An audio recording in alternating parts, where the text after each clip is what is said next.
I am looking at it right now. Kickstarter main pledge. Scroll down, pictures, rat people, ninjas. Ninjas? Yep. They're so stealthy I don't even see them. Well, they're right there in the picture. Still don't see the ninjas. In that picture? Which one? First picture of... Oh, yeah. There's a guy ninja.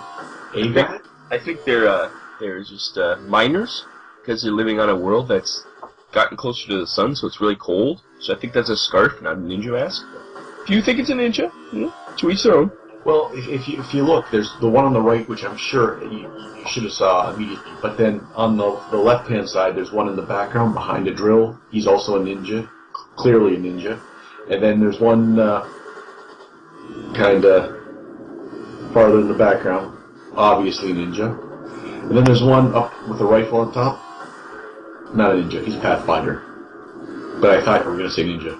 Where's the one with... Oh, no. Oh, yeah, behind the drill, yeah, I see. Ninja. They do look ninja-like. Welcome to the Deadzone podcast. Deadzone is the sci-fi tabletop miniature skirmish game from Mantic Games. And now, here are your hosts Rob Harper and Jack Fike. I am your announcer, William Randolph Wintergreen. Welcome to the 32nd episode of Deadzone the podcast for late March 2015. In this episode, we look at the Kickstarter, number 2 or 1.5 or Infestation, and also we have a whole wrap-up of Adepticon 2015. As always, you can go to deadzonegame.podbean.com to see all the pictures, or you can search YouTube for Deadzone the podcast and see the video version of the show. And now on to the episode. Welcome to Deadzone episode 32. My name is Jack. I'm Rob. And we are going to go into the Kickstarter, which is now raging like an inferno. I thought you were going to go somewhere else with that raging. No, I was not, Rob. No, I was not. Have you been huffing turpentine? I have. No, and we're going to do the Kickstarter, and we're also going to talk about our time at Adepticon. Yep. So, Rob, what are we going to start with? Lead us on down this path of entertainment and education. Okay, we'll start with the Kickstarter, I guess. And as Jack said, it's been raging. It's over 200,000 now, right, as the time of recording. And hopefully it gets a little higher. And the links will be on our webpage, as always, the deadzonegame.podbean.com. You can get the link to the Kickstarter and see all the pictures. I always say pictures. I think it's become a catchphrase. It has, much like news and some of the other things we say. Yeah. It's mostly because we have verbal tics. So, this Kickstarter is, it takes place on XM 4, and it was the center of expansion in the universe, but the planet was slightly knocked out of orbit. Not much, just like very little. So it's not going to crash into the sun or anything, but it did cause an ice age on the mining planet. And with ice ages comes crazy rat men. And then that's just science. Yeah. You can argue with that. And then there's a space station above it, which is called Priory Station, and it's a hub of travel in the area. And a virus has broken out, and it's threatening to spread. And now Pathfinder enforcers have been sent to investigate, and they found the massive vermin infestation, the biggest ever. And they're responsible for this virus. I guess Ratmen, they don't know if it's just genetic or if they actually build these viruses. I prefer to believe that they actually build the viruses to send out and cause people pain. And yeah, so that's what's going on. That's a setup for this new Kickstarter. And it's all based on a lot of H.P. Lovecraft writing, which is right up my alley. Because XM Priory was in the story Rats in the Walls. And the corporation who runs the planet is called Mygan, which is close to Mygos, which is also a H.P. Lovecraft thing. So it's kind of cool that they're subtly bringing that in. Lots of great pictures on their Kickstarter. One of the space station, which is really cool to see a space station in Deadzone finally. And the other ones of the rats attacking the miners. Nice. Or as Jack calls them, ninjas. There are some ninjas in the picture. And along with this new Kickstarter, you get they're doing a new rule book with lots of rules fixes, and we hope to talk some people into fixing our way some of these rules. Well, we did not to bury the lead, but we did get quite a lengthy talk with Ronnie at the at the Mantic booth, and he was saying what he was looking at and what we kind of given him our impression, and yeah, I liked what I heard. You like the cut of his jib? I did. He talks a lot, though. It must be like how you have to deal with me. That's how we had to deal with Ronnie, because he never stopped talking. Well, I started that ball rolling. Yes. We'll get to that in the second half of the podcast here. My great shame. Yes, we'll get to Jack's great shame. So yeah, the new rulebook will have a in-depth background section, core and advanced rules, new campaigns, and army lists, which is a big new thing, that you're going to build armies like army lists instead of the card system. And yeah, its aim is to create compelling campaign system, because as Ronnie was saying, they felt that the campaign system in the first Deadzone was a little clunky. Well, and can we just address the elephant in the room? Your voice is terrible. You've got a case of the con crud, you called it? Yes. This is what happens when you go to a place with lots of people and then sit in a car for 10 hours. Yeah, well, you were touching railings and licking railings. It was not good. You've now come down with something but you're going to fight through it. Yeah. We're going to do this show despite your discomfort, despite whatever ailment you have, and that's because you care. Yeah, mostly it's just in my nose, so I have a little nasally sounding here. And to go on with the Kickstarter, there's also that, as we mentioned, new faction called the Vermin. They're from Warpath, and they're Ratman. And they use drills and guns and poison. And they're disease-ridden. And, yeah, the enforcers want to eradicate them. As well they should. It doesn't sound like when I first had heard that this was the setup, I thought perhaps the Vermin were the victims, like, hey, we've mined out the center of this planet, we're going to leave it to die. Mm-hmm. And the indigenous people were like, but, this is our house, maybe we could get off the world. And the enforcers were like, no, how about you guys just stay right here? And then tensions ran high. It doesn't sound like that's the angle they're going with. It sounds like the Vermin possibly lashed out in anger at the humans, and they're getting what they deserve. Well, their planet was knocked out of... they were going to die unless they do something, so they were forced to act. I guess before they were just happy to eat a few humans, Now they got to kill them all and get off the planet, so... It is a little half dozen to one, because they have to... They have to get the hell out of there. Anyway, some great pictures on scenery, the new scenery too. That's another part of this. It's great ratmen here. We're looking at pictures of the miniatures that have been painted in the scenery with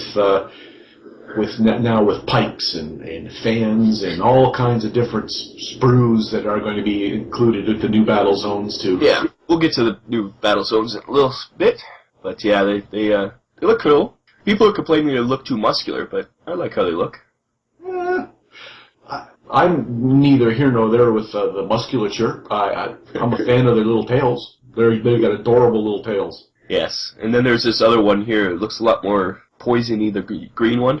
The very bottom picture of the rats. With the... some kind of spear sword thingy. Yeah. He looks like a deep-sea diver type miner / it looks like he's got a nozzle heading towards a tank on his back. He's not up to any good. Yeah.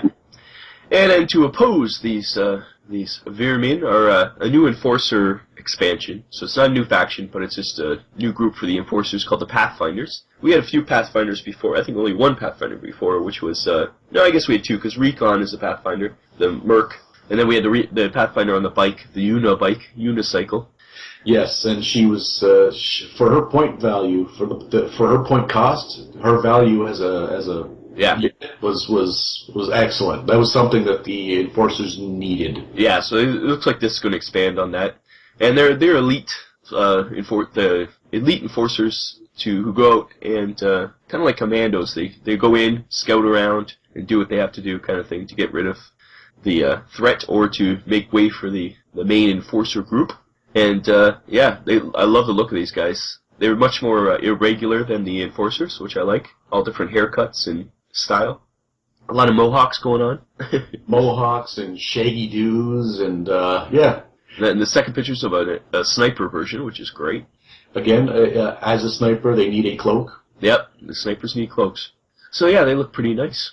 And then we get the new scenery, and it's a lot of like industrial looking scenery, a lot more like diamond plating and fans and piping. And we'll see a better picture of more of the scenery as we go here. And for the pledge levels, you get the Outbreak Pledge, which is the hardcover rulebook, paper gaming mats, digital missions, and a digital version of the rulebook, which is $35. So that's pretty good for seeing how other companies. It's at least $50 for the rulebook. You're getting quite a bit of stuff for just $35 there. But the main pledge is the Quarantine Pledge, and you get the Pathfinder group, a Veerman group, the books, a whole bunch of scenery, bunch of mats. You get a free Blaine character on a speeder bike, or a jet bike, and you also get a free Veerman character called the Piper, which is just a big version. I think he might be like a leader type for the Veerman. And you get dice and stuff too, which is cool. The Piper, like the Pied Piper? Yeah, that's what the enforcers nicknamed this big one, because he kind of controls them. Because he leads them? Oh, see? Yeah, that's it. At Mantic Night, they were saying, I think it was Ronnie was saying that the enforcers are what call the Veerman. They don't call themselves that. So all these names are what the enforcers call them. Right. And he said if anybody has any ideas what they call themselves, to send it to them via their emails or their Twitters or their Facebooks. Give them some ideas of what they should Veerman call themselves. Which could be anything. I'm sure it'd be something alien, really. It wouldn't necessarily need to be rat-like, because that's what because they're not rats. They're actual alien race, so... Or were they rats that were, either genetically or through evolutionary made? No, I think they were once human, and through the worship of a great old one, they've been turned and corrupted, and now this is the result. See? I'm going backwards. Or is it that they were humans and rats, and there was some intermingling sexually? Ew. Anyways, I'm no biologist, but I don't know exactly how that would work. I'm definitely no biologist, but I know it would work. And they also have the Industrial Quadrant scenery pledge here. Only $100. Look at all you get for $100, all this scenery. But you can see all the scenic accessory sprues, all the different piping, and it looks good. $100, $115 for the Quarantine Pledge, which, once again, you're getting huge value for that. And we'll take a quick break before we go into stretch goals and add-ons that they've gone through, and we'll talk about that. Sound good? Not back. Excellent. You have been listening to the Deadzone podcast with your hosts Jack Fike and Rob Harper. The Deadzone podcast is dedicated to Deadzone, the tabletop miniature game by Mantic Games. Visit them at manticgames.com. And now we'll just look at some of the stretch goals that they've been hitting. They've already hit most of these. I think they've hit them all, actually, at this point. Oh, yeah? So they're going to have to break out some new ones. Yep, and we'll check live. We'll check what the new one is currently. But, the first one was some industrial accessories. $100,000. You get, looks like some boilers, some piping, and computer terminals, and a lot of this is just to make the old scenery look cool.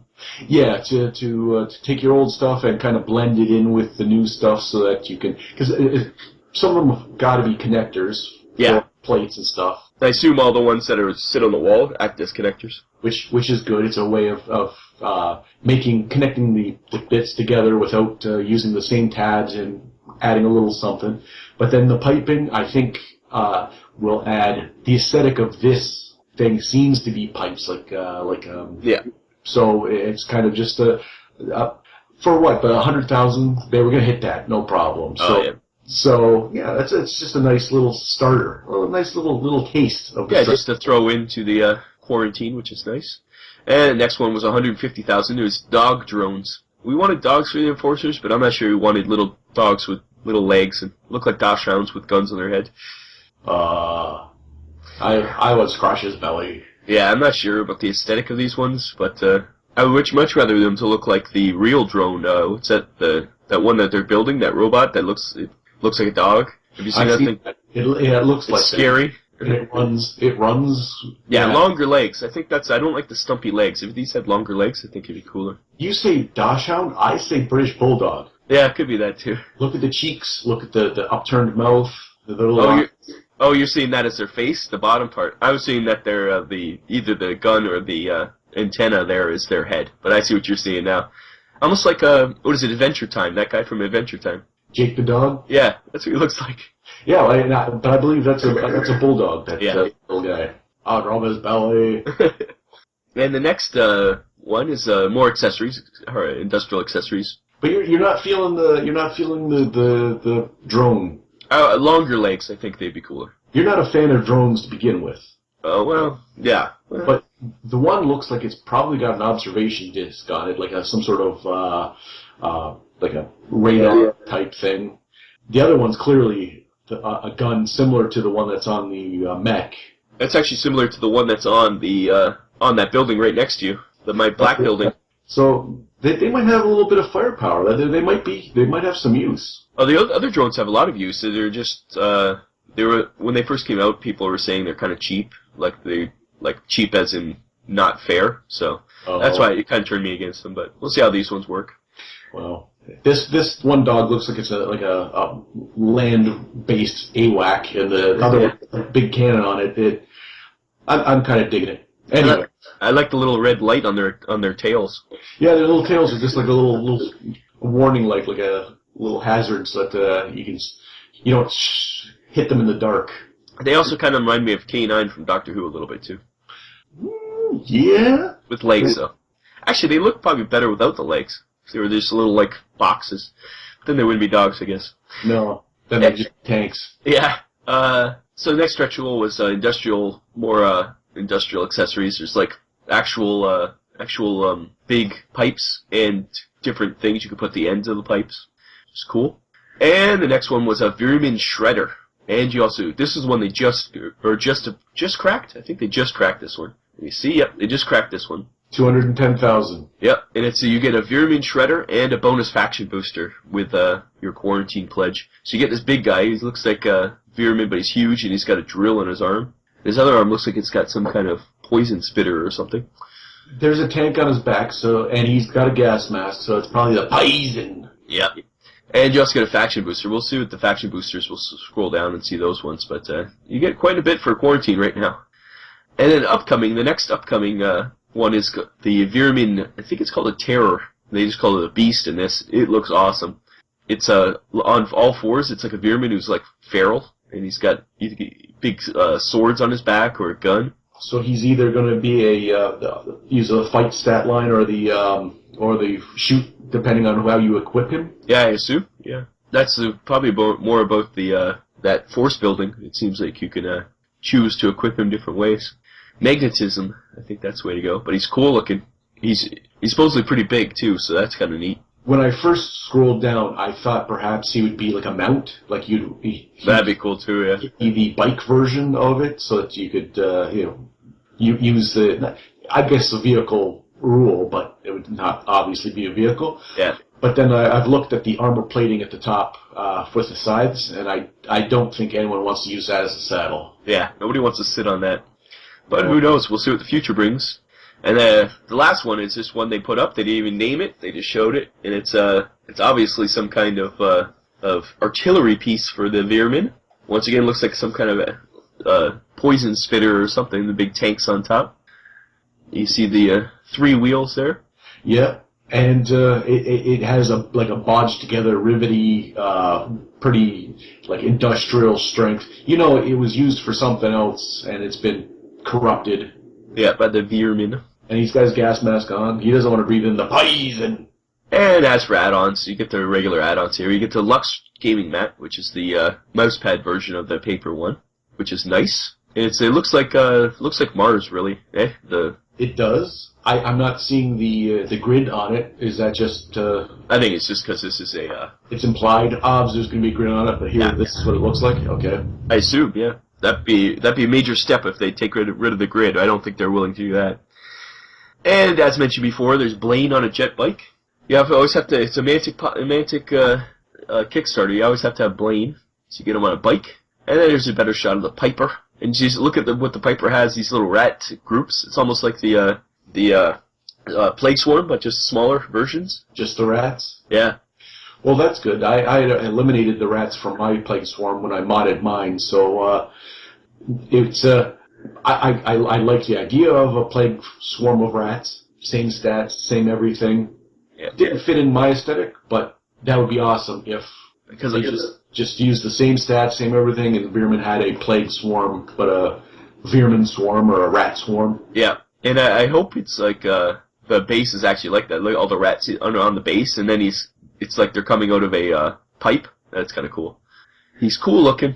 Yeah. The Piper. And then there's the brood mother, Veerman brood mother. She's like a constantly pregnant leader group thing. Yeah.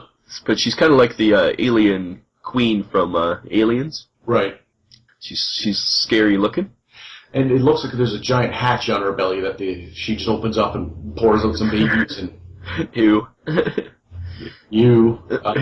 But the Veerman, we keep calling them rat people, but some of them are decidedly mole people. Like yeah. It's not a rat race. It's a... underground... subterranean rodent race. Yeah, some are much more rat-like than others. She's more mole-like, almost. But it's an interesting aesthetic. It's a lot of people love it, digging the mole men, that's for sure, the rat men. Nice. And they also have enforcers on jet bikes, people. They've been listening to me. That was one of your requests? And originally this was one enforcer for $10, but they increased it to 2 enforcers for $10. Needless to say, I'm going to have a lot of enforcers on jet bikes.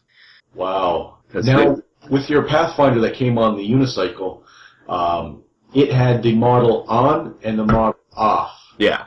Any word on enforcers off the bike, or is that assumed you grab one of the ones already in the Kickstarter? Okay. They're regular enforcers, so you just use your old enforcers for it. Okay.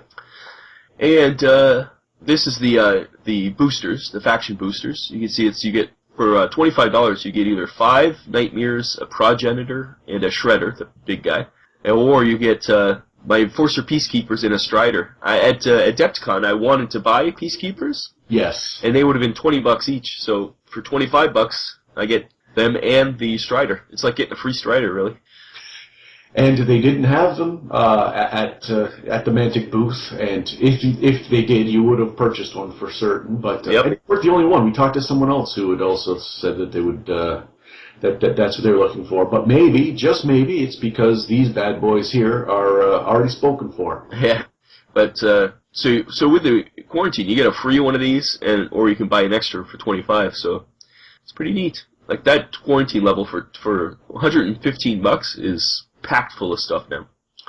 And as we mentioned before, there's the Veerman Progenitor. It's the male, it's the male equivalent of the broodmother. He's the one who gets her pregnant, kind of thing. Oh, okay. So it's like almost like a hive kind of thing going on. And he's cool. And then they also have the original Deadzone with the expansions and the extra scenery and like everything for $100.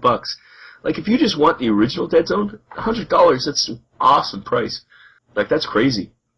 That's worth it just getting in. If you missed the original Kickstarter and you kicked yourself, oh, I didn't get what other people got. Well, yeah, again, $100 and you can get the original game. Plus all the books. Like this is actually more than we got because you're getting the actual Nexus Psi book, you're getting the actual Incursion book, you're getting the actual Contagion book. We only got PDFs of those.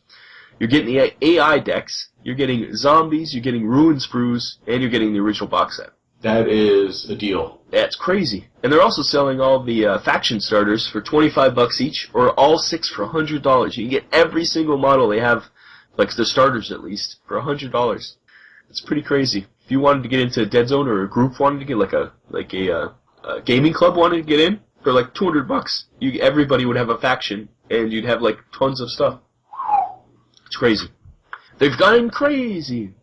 But Kickstarter crazy. They got Kickstarter madness. Madness. Well, that's the Kickstarter covered. We're going to have a special episode with Community Pat. We'll go over some more stuff. And we'll badger him in the upcoming week. There's only, I think, 8 days left in the Kickstarter at the time of recording. And so it ends on April 6th. So if you want in on this, get in there as quick as possible. But usually they'll also open up the pledge manager even if you miss it. Just message them and say, hey, I want to get on this. And yeah, they're at $212,480 currently. So they're on their way. So it's good. And I was reading about why they only did a short Kickstarter, because they said that it's usually Kickstarters in the first couple days you get a huge rush, and in the last couple days you get a huge rush, and there's a big lull in the middle. And they were just like, screw it, we'll just take out the middle lull by just having a short Kickstarter. I'm not sure if that's, it's harder for us because we have to like get in there and talk about it, whereas if it would have been 60 or 30 days we could have had a few episodes to talk about it, but... And for us being at Adepticon, we missed the first 3 days. Yeah. But it's all good. And, yeah, so that's the Kickstarter. I don't think there's anything new to talk about with it right now. As I said, the current stretch goal has just been passed, so they haven't posted their new one yet, but it's going to be that big terror, four-legged Verum in there. But the important part is, before the Kickstarter ends, there's going to be an 0.5 episode with Chopper, with Community Pat, describing his views, what he thinks, any updates. We'll make sure that you have them, that you hear what our opinions, his opinions, and we'll go over it before the end of that Kickstarter. Yep, for sure. And we'll take a short break here, and we'll talk about the thing that was Adepticon. It is time for a brief message from our friends at Iron Watch Magazine. Do you like Mantic games? Do you want to read about your favorite games in a monthly magazine? Have we got the offer for you? Iron Watch Magazine. Iron Watch brings you the latest news, articles, and short stories taking place in the Mantic universe. Dreadball, Kings of War, Deadzone, Warpath. You want it? They got it. Ironwatch.wordpress.com. Get it now for the low price of free. You can't beat that at twice the price. That's ironwatch.wordpress.com. Download now. And now, back to your hosts Rob Harper and Jack Pike. And welcome back. Welcome back. Wasn't that an amazing ad? You can't ask for a better ad than that. The production, the directing, cinematography. I hope you just drank it in with your eyeballs. Your earballs. And your earballs. Anywho, Rob, what's up next for this episode of the Deadzone podcast? Well, we went to Adepticon. I don't know if you noticed. We did. We did. 10-hour drive there, 10-hour drive home for being there Friday night and Saturday. One day. We drove 20 hours for one day. Yeah, it was nearly that we were driving longer than we were there. It was close to being the same. But I think it was worth it. I do too. Now, are we going to go step by step? We're going to take a organized journey look through the Adeptoscope and see what it was that we did over the course of our Adepticon stay. Sure, we can start going over stuff. The pictures we took a lot of pictures, but the ones I'm going to put into the podcast are just the ones that have to do with Mantic and Deadzone, because there's just too many otherwise. That is true. That is true. There were many pictures taken. But, yeah, we'll go through everything here. We have one beautiful shot of the Willis Tower, or the Sears Tower, whatever you want to call it, whatever it's called. They're changing the name again, I guess. Oh, so you're jumping right to, hey, we've reached Chicago. Oh, you wanted to start right from, okay. You want to start right at the beginning. The beginning of the beginning. In the beginning, dinosaurs roamed the earth. Okay. So, it was the Thursday night. We only had the weekend to go. So I worked Thursday until 10 o'clock, our commute. 11 o'clock, I show up. We're expecting to go to bed and get a bright and early start. I find what amounts to a party with various snack foods, alcoholic beverages, and we watched Airplane 2. Yes. The best way to start any long road trip is to drink and stay up late. Well, it wasn't that late. It's only Airplane 2 late.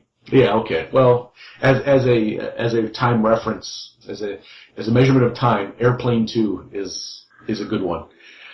So we left Friday morning. It was 5:30 we got up. By 6 o'clock we were on the road. Yep. And it was not a bad trip going up. We entertained ourselves quite a bit. Yeah. There was shenanigans. There was shenanigans, tomfoolery, a little bit of hijinks. Yeah. We did arrive at about 5 o'clock. Yeah. We tried to take pictures. Once we were foisted onto the toll road, that is the entire length. Well, once we got to the Illinois border, that became a nightmare. Yeah, we made the mistake of actually trying to drive through Chicago, and don't do that, people. No, the Skyline route that they tell you to go see the Skyline, you get to see the sides of transport trucks, a couple train yards, and graffiti. It wasn't worth the trip. But after many attempts to get a picture, Rob did get a nice hit at that Sears Tower. This is literally the only picture I got of it. But yeah, there you go. There's the Sears Tower. And then we finally made it to Schoenberg. Yes. And we checked in, and here's a great shot of the convention center, Renaissance Convention Center, I think it's called, where the Adepticon was held, and you can see the attack chopper in the top there. There's actually a helicopter in this picture for some reason.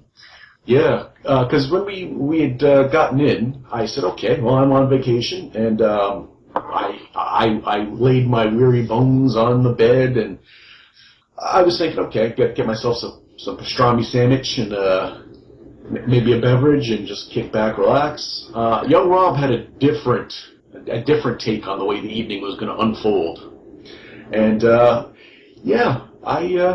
I was then foisted out of my comfort zone of just being immobile for a few moments, and we had to go register. And we had to meet Adam. Which, yes, that was, once we got there, we had to walk from our hotel over a 4-lane highway, over an overpass. Yeah, we didn't prograde, luckily. About 15-minute walk. Yeah, something like that.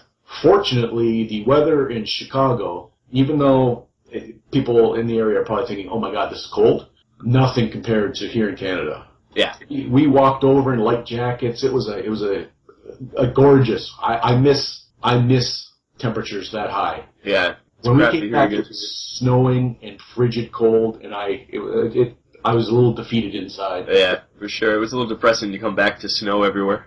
But we walked into the Renaissance, and I said, hey, I recognize that guy. And sitting to our right was Adam Tremblay from the Strike Zone, from Warmore Radio. And I thought I had cleverly, my peepers had surveyed the area and found him. That's when Rob said, oh, I told him on Twitter we were coming. Yeah, he said he'd meet us in the lobby. Jack's like, this is such a fortuitous event. And it's like, no, we arranged it. Coincidental, I thought was the word of the day. No, it turns out Twitter. Good old Twitter. But yeah, so Adam showed us around. He was our host. He was our guide to the Adepticon because he'd been there for a few days. He took the Geek Nation tour to go there, so. Yeah. He showed us around, and it was a fun time seeing everything. It was so big, right? Like, it was nice to meet him, but also we got a quick tour of the place. Plus, we were able to register and get our bearings right off the hop. Yeah. If we had tried to do that by ourselves, we would have been like we wouldn't have known where the registration was. We didn't. It was just our limited time. There was there's no better way to have done it than him giving us that tour, getting us up to speed. Yep, for sure. And then we got to see Community Pat at the Mantic booth. Yep. And the first time we went to Mantic booth, Ronnie wasn't there. He had already left because that was Friday. He had already left to do. I think they had a dinner or something that night, so he had to get out of there. Yes. So yeah, that first day we just I think the vendor hall closed at 7 and we got in at like 6, so we didn't have much time to really look around that Friday night. No, we really didn't. And once we'd registered, that's when we got a little swag bag. I was having fun with the young ladies behind the counter. We were just kind of enjoying ourselves. And at one point we got to pick out a box with a miniature in it. And I didn't have one way or the other. It was for, what was it? Relic Knights, I think? Relic Knights, and I had no idea. So Rob was pointing vehemently at one of the boxes and yelling, ah! And my hearing is terrible. So he's pointing, blah, blah. So I reach, okay, and I reach in. I was saying, don't get that one. He said, don't get that one. So. Oh, well. We end up with the same miniature, but it really doesn't matter. No, but it's funny that Adam got to see a little insight into the abused relationship that you and I share. I think, yeah. It goes both ways, though. When you're hamming it up when we're talking to people, Adam's like, I can see what you're talking about. That is also true. Because I think my theme of the weekend was, Rob would come up to me after I was talking to someone and go, do you know who you were talking to? No, I just cornered someone and started talking to them.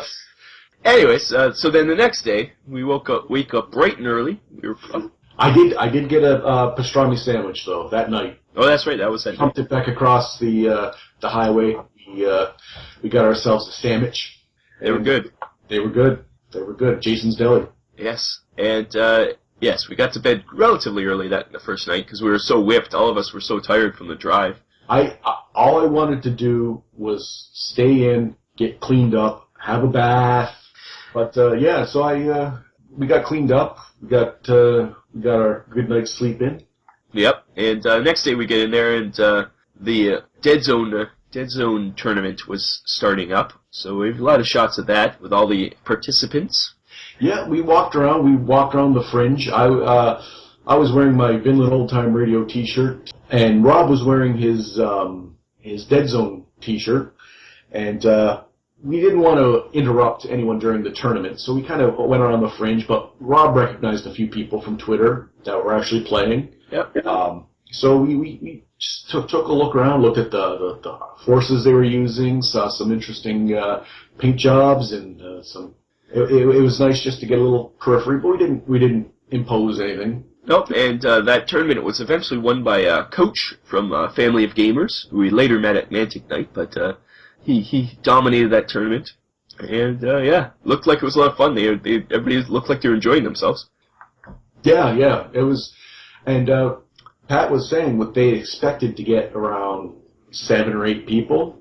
Yeah, and they got like 16 or 15 or something like that. Yeah, like they doubled what they were expecting to get, and it was even more so. And they were expecting to get more than the year before. So it's growing. It's exponentially growing. Especially for Deadzone, which everybody knows it's not too balanced. Like there was no Reb team because nobody could play Rebs in a tournament. There's no way they're going to win.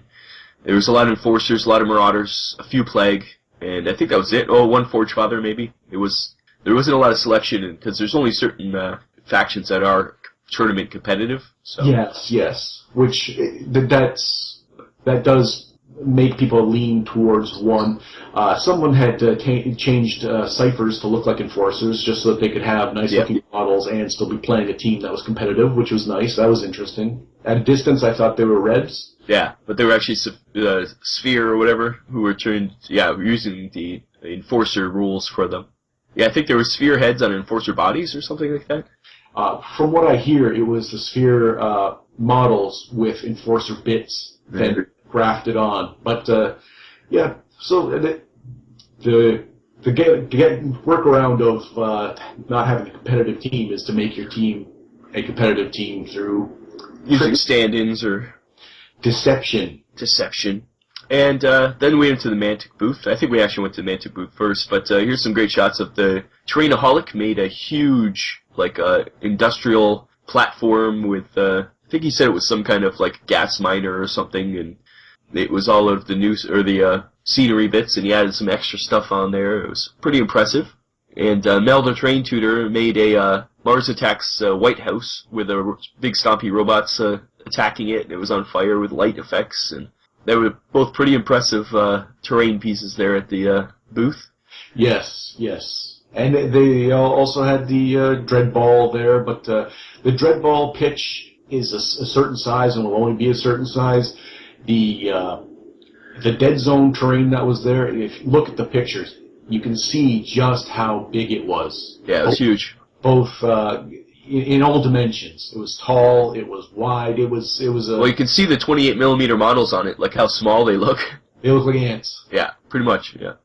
Big crane on the side, and yeah, it was pretty impressive. And it was that middle piece is actually, it has legs, so it's it goes out to mine and then comes back. He had a whole story behind you can go to his website, Terrainaholic's YouTube channel, and he has a whole post about his ideas behind what he was doing here, and it was pretty interesting. And it was impressive to say the least. It was. And they also had some trophies, the Blaine trophies there, the large scale gold Blaine trophies for different winners. And they did demo games of Deadzone and Dreadball Extreme, and I think Mars Attacks. I think they had a Mars Attacks demo game going too. And they had different shots of all their painted models in there, and there was a guy doing painting demos, and obviously there was a bunch of Pathfinders running around helping people learn the game and things. Yes, they're green shirts. You could see them a mile away, and we did meet some of them, and well, we met more than a few at the Mantic night, but the guy was the one who was running the tournament. That we met him, and he was doing a good job. Yeah, it looked like nobody said a bad thing about that tournament. It ran smooth, and how often can you say you can get 16 people to sit down and do something and not have any problems? Well, they say that the Mantic fans generally are a lot more about having fun, not so much about competitiveness, which it's always good to see. Because we were seeing some shouty matches with some of the other games there. Yes, there was tensions running high. Well, because when we were there, it was the tournament for the 40K, and it was There's some serious business there. A lot of people having fun too. Like there's a lot of people dressed up as their factions or different ways to make their team look like a team, and it was a lot of fun there. I can't say that the 40K people were all angry, but there was some. No, but the few things I saw were in that general area. Yeah. And then there's the Deadzone champion, the first championship plaque, which was amazing. It had like a green like plastic over a metal, and there's blood splatters all over it. And that's a really nice plaque that Coach took home. He'll find a place on the mantle for that bad boy. Yep. And while we were at the Mantic booth, we happened to run into one of Jack's favorite people. Yes. Well, we had talked to Ronnie. That's right. And he talked to us for a good 30 minutes. It was quite a while, yeah. It was nice at first because Pat introduced. It was nice at first. Well, it was nice at first because it was a give and take. We were talking and just what do you like, how are things, and we were just talking about his trip through Canada once, and just a lot of just banter. Yeah, it was nice just meeting someone without. Very nice, very personable, just a friendly situation where you're just getting to know someone. But then the passion. Yeah. And Ronnie is extremely passionate about the games, and he became Mantic, and it was fun to see that aspect too, where we started talking about the games, and he was asking what we thought about this and that, and back and forth, and we would say something, and he'd be like, "Oh yeah, that's interesting," and then we would, and then he'd go on for like 5 minutes about something, and go on and on and on. It was he really was into it, that's for sure. And then my shame of the weekend, we were talking about the Kickstarter, and I said, well, tonight at the Mantic night, is there anything you're going to show us? Is there going to be something super secret that we can reveal to our fans? And he asked me, what about the Kickstarter would you like to see? And instead of saying something about the Kickstarter you'd like to see, I blurted out what I said I would say if I met him. And I said, I want to see initiative rules for a Deadzone game. And he actually was like, yeah, me too, kind of. He did, and the nice part about it was, once I said, this is my problem with the rules, and he, yes, I share that same problem. I think the way it works now isn't the back and forth, you go, I go, you go, I go, doesn't work. He was very interested in what we had to say about the initiative rules, and then showing that this wasn't something like he had never thought. Yeah.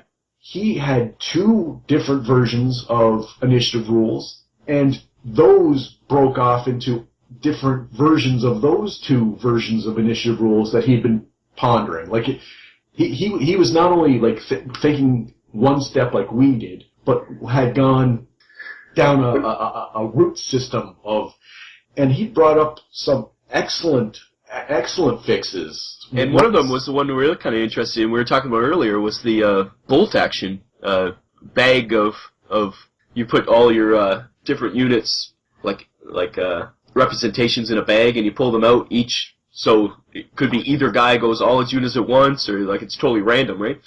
And he even said a modified version of that, and we're like, well, that's what we were thinking of too, which was kind of cool. And it was cool, and it was one of those things where I may have flubbed the chance to get some Kickstarter insider information, which I don't follow the Kickstarter, so it didn't interest me. But I think I said that I was going to ask him about initiative rules, and I did. So I think I was true to the fans and to myself. Well, at least you're true to yourself, but I think the fans would rather have heard some stuff about the Kickstarter. Oh. Later on, he did mention more stuff, so we'll talk about that when we get to Mantic Night. Yes. Well, while we were talking to Ronnie, I glanced over Jack's shoulder, and Adam was talking to someone behind us. And I was like, yeah, who's Adam talking to?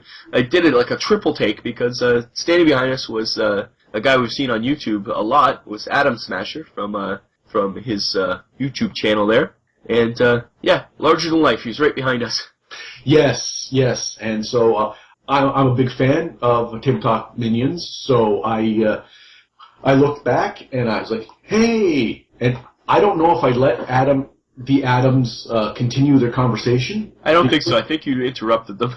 Because I'm a bit of a bold person, and I was like, Adam, I'm a fan, and again, we started talking, and my favorite part of the conversation, we went into his channel and what he was doing there, and he was showing me pictures of his Deadzone scenery that he had done, and it was nice. We talked for quite a bit. He mentioned what he's going to be doing on his channel next. I mentioned some of the videos of his that I liked. Yeah, you went into a long discussion about a video that he was like, yeah, I filmed it.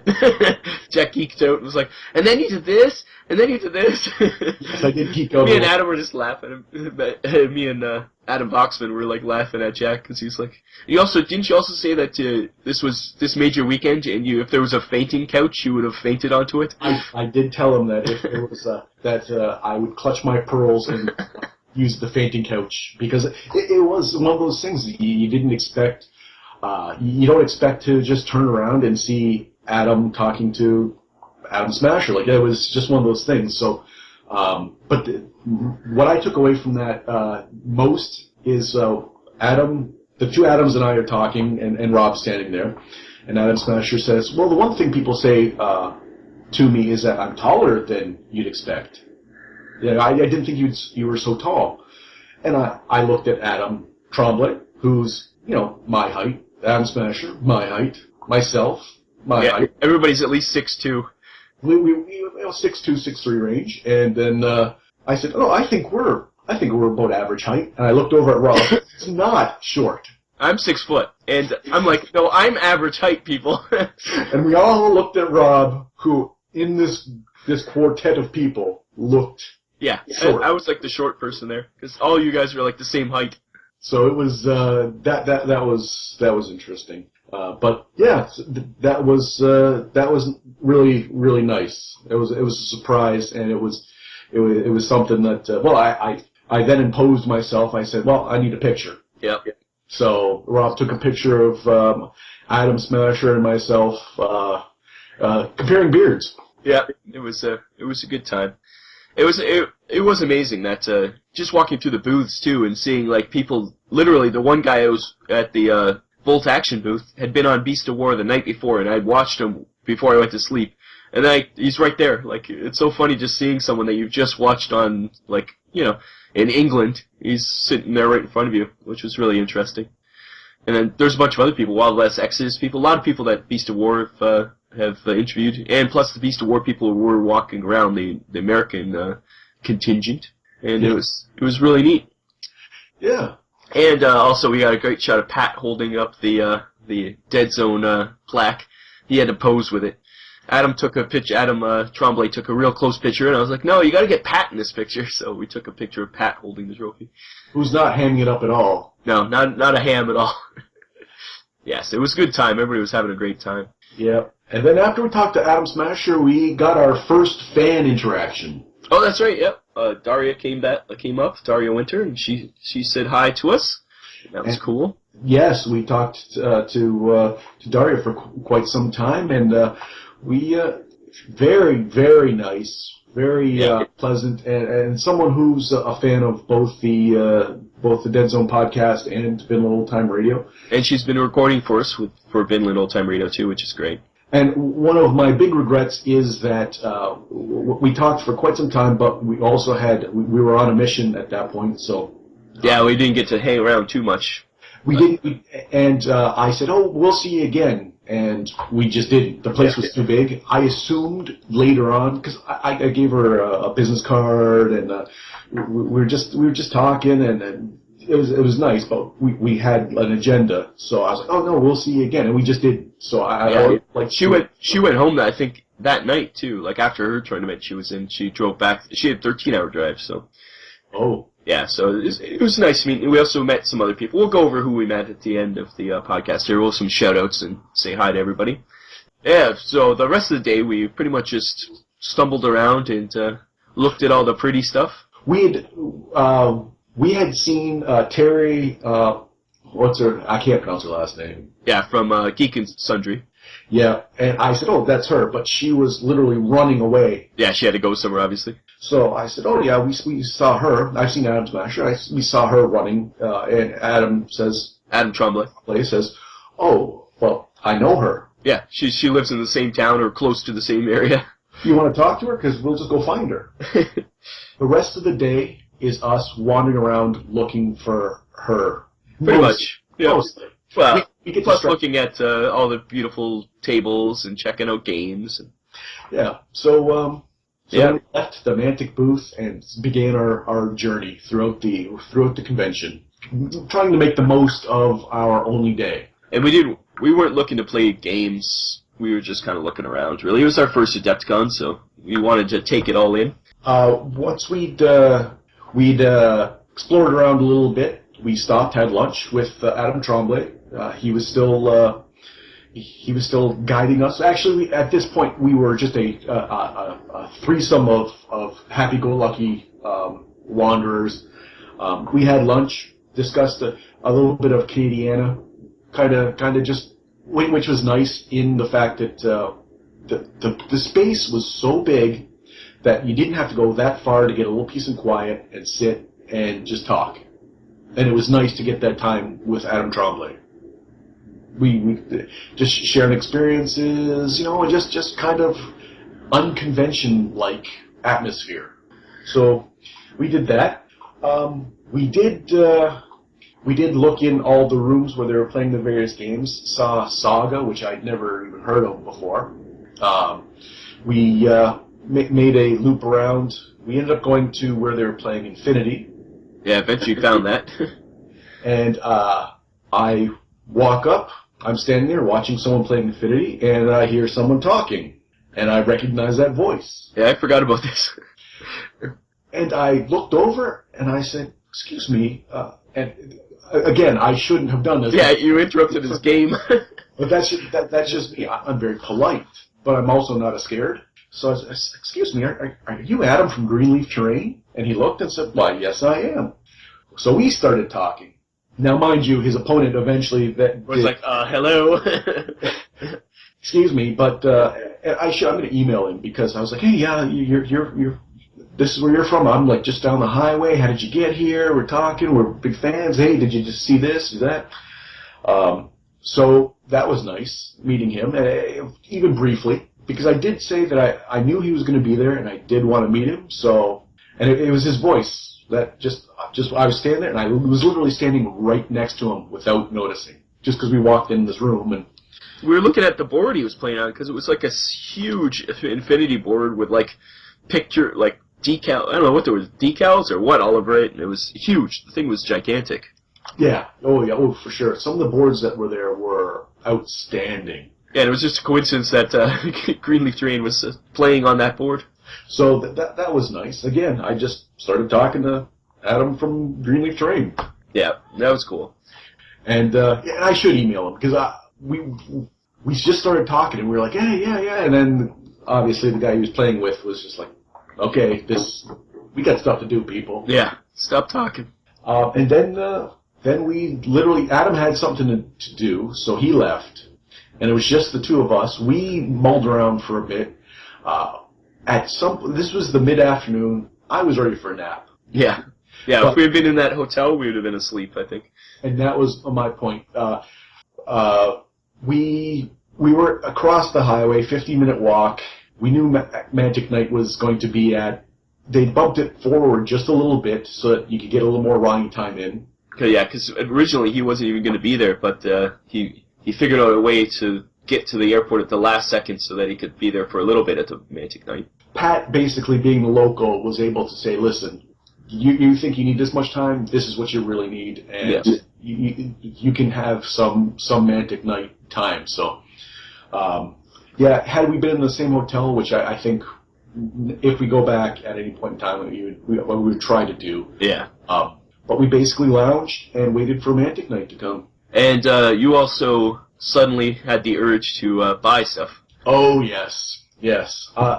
We had determined that possibly an early start. My girlfriend was driving home, so and she would want to be on the road pretty early. So we thought tomorrow we might not get back to... Yeah, originally planned to come back to buy stuff, But we wanted to leave the option open of just getting in the car. The drive-in was a nightmare through Chicago, so we were dreading that, and we were going to take a different route home, which meant there were some unknown factors.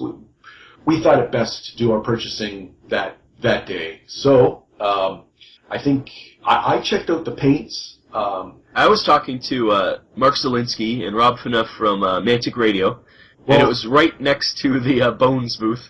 And that's the thing. When we walked in, I heard Jack and Rob, and I thought, okay, someone recognized us. It was Mark Zielinski. His voice. Yeah, it's hard to not recognize that voice. But I recognized it, but didn't. Because you're so used to hearing it. but it was different. Greenleaf Terrain, I recognized his voice. Yeah, and it was like, I know who that is. Mark Zielinski, I was like, I know that voice, but I didn't. So we turned, and he had recognized my Vinland Old Time Radio shirt.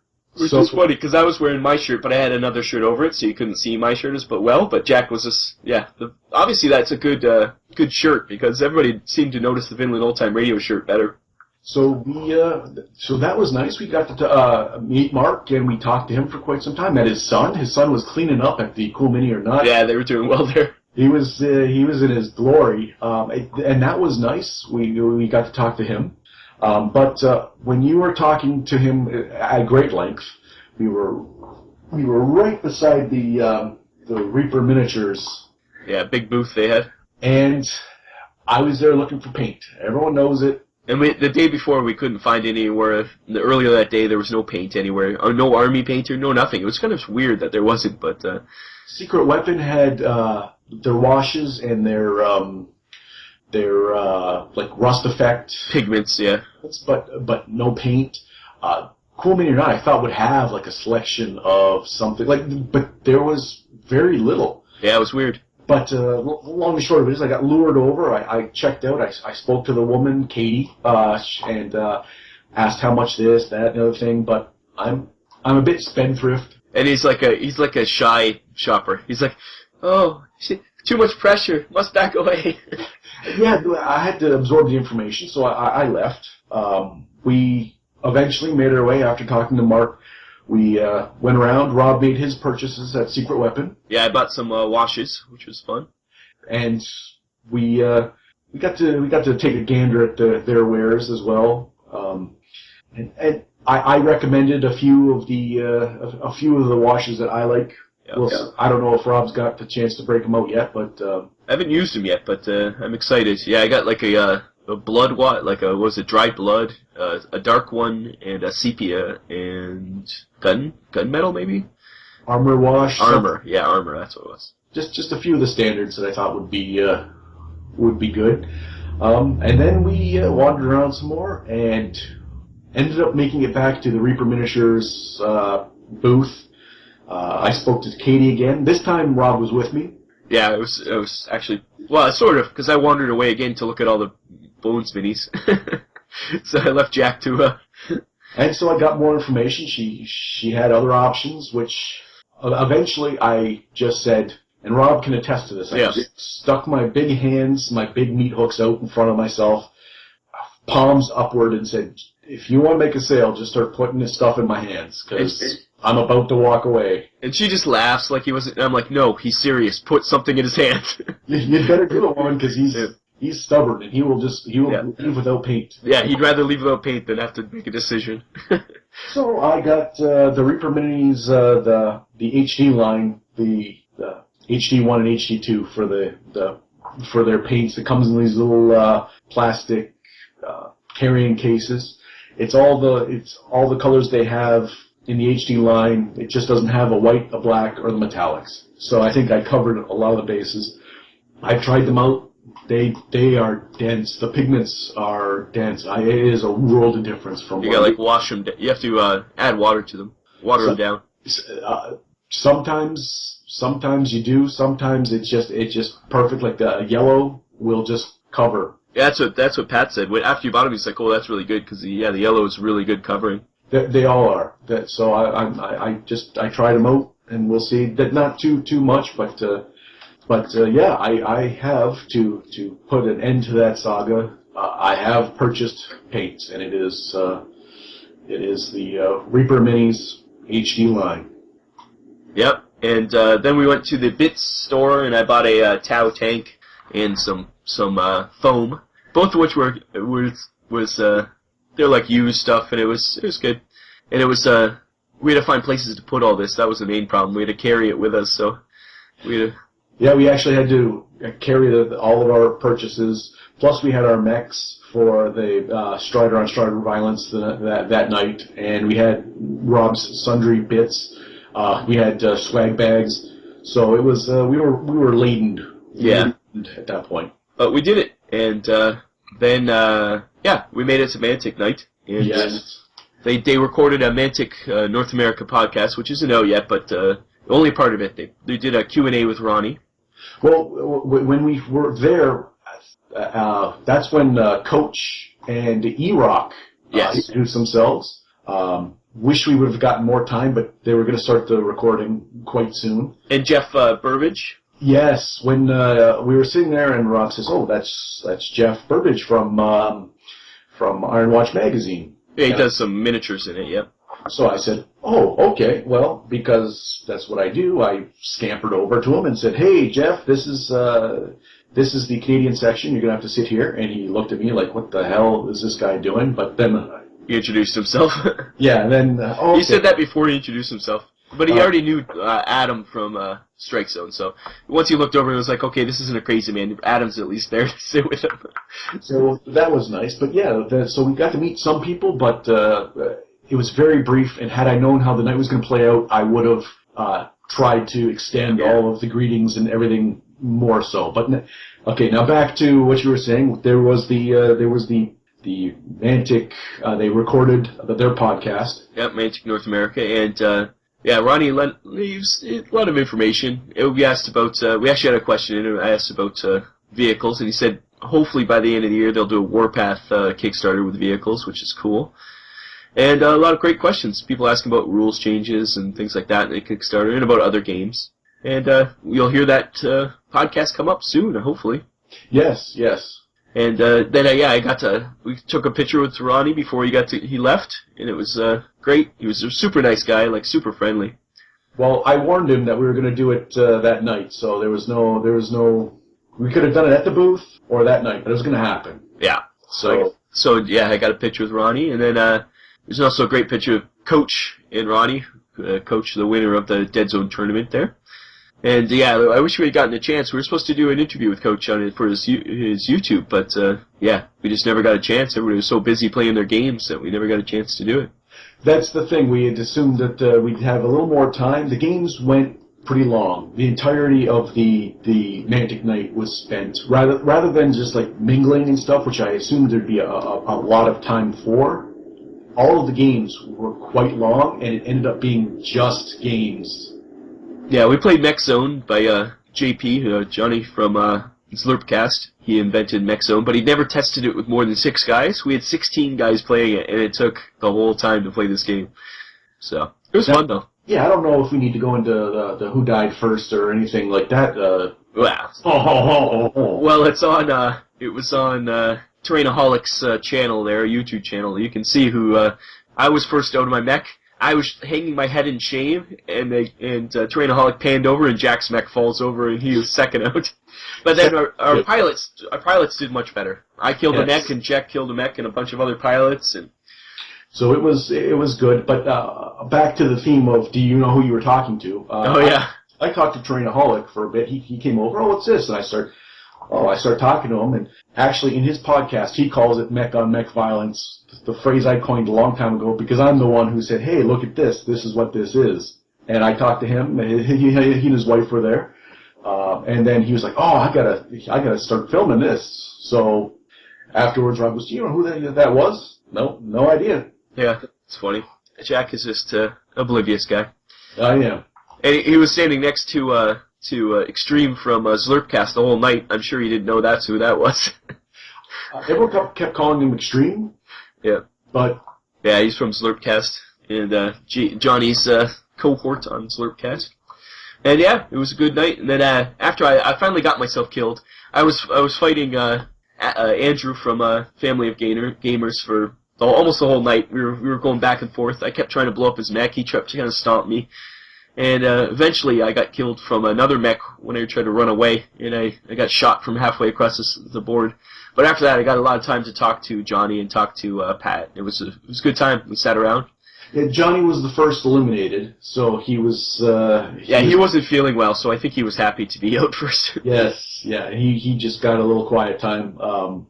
And Andrew, the little kid, I don't know if you noticed this. This is a non sequitur. He found $20 on the floor. Oh yeah. And he came up to me and said, "Did you drop this money?" And I said, "Oh no, it wasn't me. But thanks for asking. Whatever." A little while later, that kid scoured that room looking for the owner of that $20. Oh yeah, he just didn't pocket it. Wow, I didn't know that. And I don't know if anyone else noticed it, but you could tell that kid was brought up right. Oh yeah. So afterwards, other than he threatened to kill me a few times. Well, he was also a child, but he literally, I think, said he was going to slit my throat at one point. I think. But he knows the difference between right and wrong in real life, because eventually I said, "Hey, that was a real stand-up. I've seen you trying to get that money back to its rightful owner. That's fantastic." And he was like, "Well, yeah, I guess if no one claims it, I'll get to keep it." He told me a story about how he found money in a GameStop once and did the same thing. And it just as a non sequitur, just as a story. I didn't know that. That's awesome. It shows that kid's been taught well. Oh yeah, Coach did a good job with him. And yeah, we had a lot of fun. Everybody was. We even got to hang out a bit after everybody else was kind of milling out, and we sat around and talked to Pat for a little bit. Yeah, that was cool. I did bring for my pilot my plague dog. You did. Yeah, much to Johnny. He didn't say no. He didn't chastise me, but he did give a knowing, like, yeah, of course you did. Yeah, it was good. And I lasted quite a bit. A couple times I looked over. You and Pat were sitting talking, and at one point I said, "Hey, you're just sitting there talking. Hand out the swag." Yeah. And you were like, well. Pat grabbed it. Yeah, you seemed reluctant. Pat was not reluctant at all. Yeah, he grabbed our swag bags and gave it out to everybody, which was great. And he did a smart thing. Instead of giving it out to people who already listened, he gave it to all these new people that hadn't listened yet. So it was exactly. He was smarter than us, that's what we're saying. I thought he'd go around the table playing Deadzone. He didn't. And he went purposely to the tables that weren't playing Deadzone. And he was like, "Here you go, boom, boom, boom, boom, boom." He's a salesman. He knows. He's got that instinct where we were just like, "Oh, he wants some free stuff." But anyways, yeah, that was once the game was over, there wasn't that much time. No, we had a hard out because they had to kick us out of the room at midnight, but. We had been there for 6 hours, I think, at that point, so it wasn't bad. It didn't feel like 6 hours, and it wasn't bad. No, but I got to talk to Jeff quite a bit, which was good. I talked to some of the other people there, and then at the end, like you said, we literally just sat on chairs and talked. A couple of the Pathfinders were there, a couple of locals, but mainly it was Pat, Johnny, myself, Adam, and Jeff. And Jeff was driving out that night, too, and he stuck around. Like, that was crazy. and he was driving through Detroit to get back up to. He lives near us, yeah. So he had at least a 10-hour drive, just like us. Yeah. Well, it was nice what time we had. I wish we could have had more time with Coach. Yeah. E-Rock was there, and I didn't get to say even if I were just to say, did you catch the luxurious locks on that boy's head? Each strand was more plush than the next. I don't know. I don't check out people's hair, but maybe that's something to do with my hairline and your hairline. That is possible, but if anything, I'd have said, E-Rock, what's your secret? Just a blonde mane, like something out of like an action movie. But anyways, I wish we would have had a little more time to talk to some other people. But socialize, it wasn't meant to be. And doing something with Coach was good. But hey, it was what it was, and we made the most of it. There's a picture of me drinking beer that Pat took that I didn't know he took. It looks like everybody else is intensely playing the Deadzone game, and there's Jack just slugging a beer back. Drinking a beer, leaning against something like I own the place. But it was a good time. And hopefully we can get back to there. We'll see how it goes. But next time, definitely flying, not driving. Yeah, we'll arrange something. The way home wasn't a hectic drive, it was just long. It was long. It felt very long. And other than the irreparable damage to my relationship with my girlfriend and the possible murder-suicide pact that could have happened during that drive, we survived it. Well worth it. Well worth it. But so we'll take one more break and we'll come back and we'll do a lot of thanks and shoutouts. Okay, come on back and we'll get some thanks and shoutouts. It is time for a brief message from our friends at One More Radio.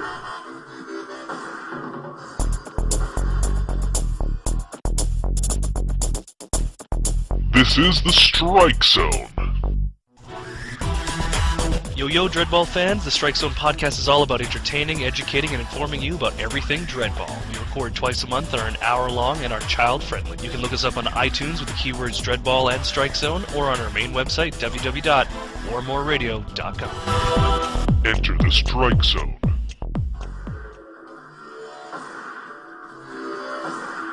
Welcome back to the Deadzone podcast. It is shout-outs time. So, we had a great weekend. We met a lot of people we'd never met before. And, everybody we'd never met before, other than each other. Yes. But, so we'd like to really thank Ronnie and Community Pat from Mantic, because they put this together, really. And, it was great to meet both of those guys. Pat we've talked to before, and it was nice for Ronnie to actually acknowledge our existence. Well, yeah, when he didn't need to.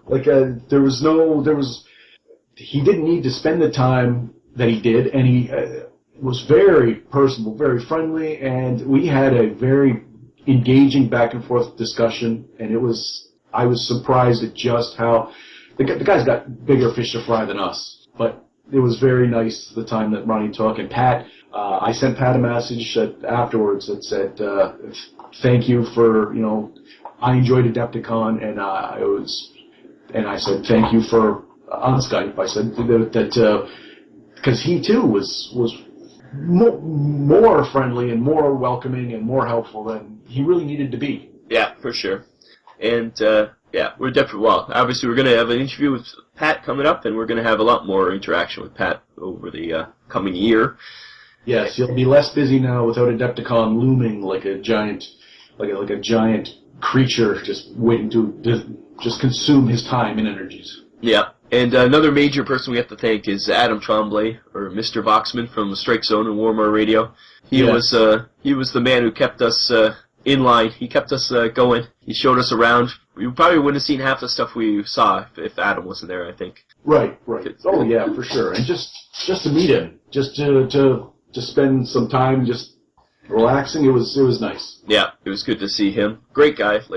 He's even nicer in person than he is online. If anybody ever gets a chance to meet Adam, definitely take it, because he's a really friendly guy. He is a true Canadian. Unlike us who are surly, he is like the consummate Canadian. But someone needs to teach him the rules of stranger danger. Yeah, he's not afraid to talk to people, that's for sure. He will approach anyone. He invited us up to his room to see his game. He was like, "Hey, come on up!" And he's showing like us. Literally 5 seconds after he met us, he's like, "You got to come see what all this stuff I got." It's like, you're pretty trusting. You're lucky we're not criminals. Yeah, but super friendly, super nice, and it's intelligent, excellent conversationalist, and I think it was very fortunate that we both went at the same time, like that all three of us. Yeah, it was a good time. And another person we got to thank is Johnny P. from Mantic North America and Slurpcast. He was a great host at the Deadzone. Helped us out a lot, showing everything around. Very personable guy, even though he was sick. Like he was fighting through and being a real nice guy. Yeah, he had the con crud, and he was also probably burned out. I know he was running late from something that he was running a tournament or in a tournament. He was getting pretty ragged at that point. He said that while Ronnie was he was running the board during the Mantic North America podcast. He said while Ronnie was talking, he actually nodded off at one point. He was just like he was barely functioning, and yet he was a great host for that game. And speaking of that, it was great to meet Coach and Andrew from Family of Gamers. Like I said, we wish we could have gotten more talk time with them, but it was great playing against Andrew. He was intense. He was intense. He crawled up on his chair and was on the board, and he was pointing at you. Yeah, he literally was. Yeah, he threatened me, but he gave me a hug at the end. It was all good. He was a hugger. Yeah, he's a hugger, that kid. His in-game persona was that of a terrible human being who was going to do awful things to you with his mech, but in real life, a hugger. Yeah. And another person is Jeff Burbage. He's a fellow Canadian, local. We're going to hopefully hook up with him sometime, play some games down here somewhere.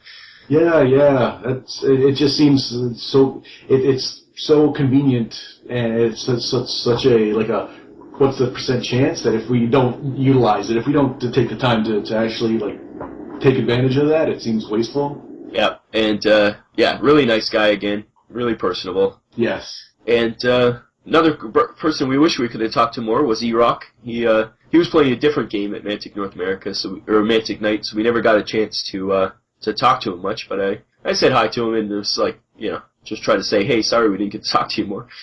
Yeah. It's but between the genetics and possibly a conditioner of some sort, his mane was like that of a wild cat.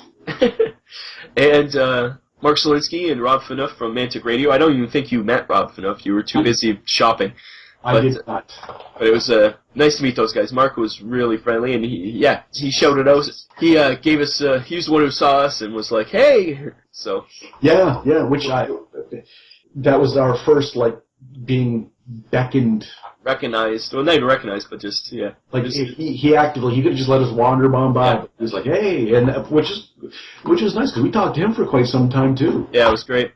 And of course, Daria Winter coming all the way from Virginia, I believe, and long drive, and it was nice to see her. And Uber fan. It's nice to have an Uber fan show up. Yes. And she was, once again, too bad we didn't get to hang out more, but it's just the way it is. Hopefully next year or some other time we'll get more organized. And I think the eye-opener is when you have the time, take advantage of it that second. Yeah. Yeah, we always thought, hey, we'll get another chance. And you did not get another chance. Yeah. And another thanks to Adam Smasher for being so friendly to just some geeks who were just loving his stuff and oozing all over him. I did start telling him about his own YouTube channel and things he's filmed, and not once was he like, "Please stop hugging me." So no, he didn't. He didn't tell me to stop pawing at him. Yeah, it was great. So yeah, he's such a nice guy. Yes, and apparently Adepticon is his favorite con. So yeah, he's. He knew what he was getting into there. He knew that people recognize him, so I don't think it was a shock that a fan would then accost him. And we later saw him. He was carrying around his camera equipment. It's amazing to see someone who's really good at doing YouTube. What their equipment is. He looked like a professional. He looked like a camera crew. Well, at the Mantic Night, I went out to use the facilities. I was looking for the commode in that dungeon, and Adam Smasher and Terry were filming something on a couch off to one side. I could see that they were just down, because it was a quiet wing of the, and I looked over and I saw them, they were filming something there, so I don't want to, spoiler alert, but you're going to see a video eventually of Terry and Adam talking about something. On one of their channels. You heard it here first. And then lastly, Greenleaf Terrain, another local guy that, it's funny, you have to go all the way to Chicago to meet someone who lives like 20 minutes away, but Yes. But it was cool to see him there. I never got to talk to him, but it was just neat to see people like that. Yeah, well, he was telling me that he had just finished the mini wargaming room it was like on a Friday. I forget the exact timeline. He had 2 miniatures that he put into the golden paintbrush or whatever it was called. Yeah, the crystal brush. Crystal brush. And he had painted those one day, then the next day, and then the next day after that, he had to be in Buffalo on his plane to go. Like, it was Adepticon. It was that short of a span. And we were talking about, he said that one of his miniatures had a chance. I don't know what happened, but it was nice. Very brief, but it was nice to talk to him about it. Yep. And, we realized that one day wasn't enough, or 1.5 days, whatever, one and a bit days wasn't enough to be at Adepticon. No. And it was great.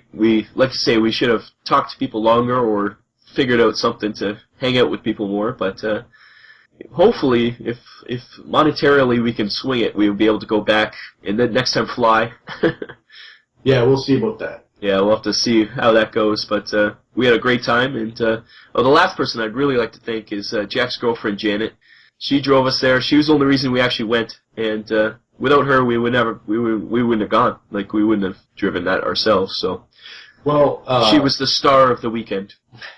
Very, very, tensions ran high at times, but apparently our snoring caused a brief moment of insanity, or she lost her cool mind, but yeah, I would agree, because the whole thing, Adepticon started when Rob said, I want to go to Adepticon, and he was at my place, and my girlfriend was here. We were drinking. And she said, oh, okay, well, if you want to go buy the tickets, I'll drive. And I was... Yeah, literally 5 minutes later, I had tickets, and we were planning, booking hotels, and... I was not privy to any of this. I received an email on my BlackBerry that said, confirmation of your Adepticon registration, or whatever it was, and I looked over at the two of them, conspiring. She regrets it now, I'm sure, but still. Oh, I'm sure she regretted it throughout the weekend. But she still did it, and yeah, true friend. True friend. So yeah, and this has been a long episode, so we should cut it short. Let's get the hell out of here. Yes, you go convalesce, get rid of your disease-ridden, your sickness, and I will make the most of my Sunday. And we'll be back later this week with Community Pat. Have a discussion about the Kickstarter from his point of view. We'll see what's going on there. See if he has any tidbits for us. And yeah, until then, thanks for listening. Thank you. You've been listening to the Deadzone podcast. My name is Jack. And this was Deadzone the podcast. And my name's Rob. It's been a while. Okay. You can edit that part out, but I didn't regret it. No. Oh, okay. She's just randomly yelling things at you? Yes. That's the story of my life. She's not even mad at me right now. That you know of. Oh, and Bella's here too. Okay, let's wrap this show up. I think we did. Okay. Thank you for listening to the Deadzone podcast. I have been your announcer, William Randolph Wintergreen. Visit the website, deadzonegame.podbean.com. Email your hosts at deadzonepodcast@gmail.com. On Twitter, you can follow the show at Deadzone Podcast. The Deadzone Podcast is a production of Vinland Old Time Radio Productions.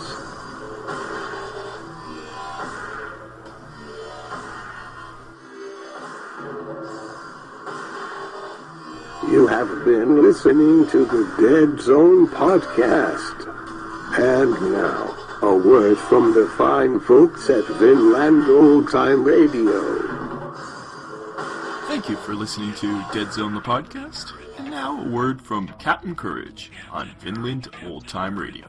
That's some fine writing on Vinland Old Time Radio. Counting the funnies on all my fingers. VinlandOldTimeRadio.podbean.com